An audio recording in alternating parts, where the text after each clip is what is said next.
తిరుపతిలో వైకుంఠ ఏకాదశి టోకెన్ల జారీ సందర్భంగా జరిగిన తొక్కిసలాట ఘటనపై జ్యుడిషియల్ ఎంక్వైరీ జరుగుతుంది. హైకోర్టు విశ్రాంత న్యాయమూర్తి జస్టిస్ ఎం సత్యనారాయణ నేతృత్వంలోని కమిషన్ విచారణ జరుపుతోంది. తొక్కిసలాట జరిగిన ప్రాంతాల్లో కమిషన్ పర్యటించింది. టీటీడీ అధికారులతో పాటు పోలీసులను విచారించే అవకాశం ఉన్నట్టు తెలుస్తోంది. 6 నెలల్లోగా నివేదిక సమర్పించాలని ప్రభుత్వం ఆదేశించిన నేపథ్యంలో కమిషన్ విచారణ జరుపుతోంది. గత నెల 8న జరిగిన టీటీడీ వైకుంఠ ఏకాదశి టోకెన్ల జారీ ప్రక్రియలో 6 మంది ప్రాణాలు కోల్పోయారు భక్తులు. తొక్కిసలాట జరగడానికి దారితీసిన పరిస్థితులు, టీటీడీ అధికారుల నిర్లక్ష్యం, పోలీసులు ఏ విధంగా వ్యవహరించారు అనే అంశాలను నిశితంగా పరిశీలించి ఒక నివేదిక ఇవ్వాలని హైకోర్టు రిటైర్డ్ జస్టిస్ సత్యనారాయణ మూర్తిను నియమించింది.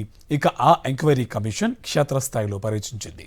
తొక్కిసలాట జరిగిన బైరాగి పట్టేడులోని Shri Padmavathi park, MGM municipal high school ప్రాంతాన్ని పరిశీలించింది. విష్ణు నివాసం వద్ద మహిళ చనిపోవడం పైన విచారణ చేపట్టనుంది. ఈ తొక్కిసలాట ఘటనకు సంబంధించి టీటీడీ, రాష్ట్ర ప్రభుత్వం కంటితుడుపు చర్యలు చేపట్టడంతో ప్రజలు, హిందూ సంఘాల నుంచి పెద్ద ఎత్తున నిరసనలు వ్యక్తమయ్యాయి.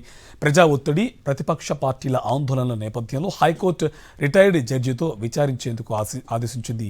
ఇప్పటికే ఈ ఘటనకు సంబంధించి తిరుపతి ఈస్ట్ పోలీస్ స్టేషన్లో గత నెల 9న 2 ఎఫ్ఐఆర్లు నమోదయ్యాయి. ఈ ఘటనకు బాధ్యులుగా తిరుపతి జిల్లా SP Subbarayudu, TTD CV and SV Sridhar, అలాగే జేఈఓ గౌతమిలను బదిలీ చేసింది.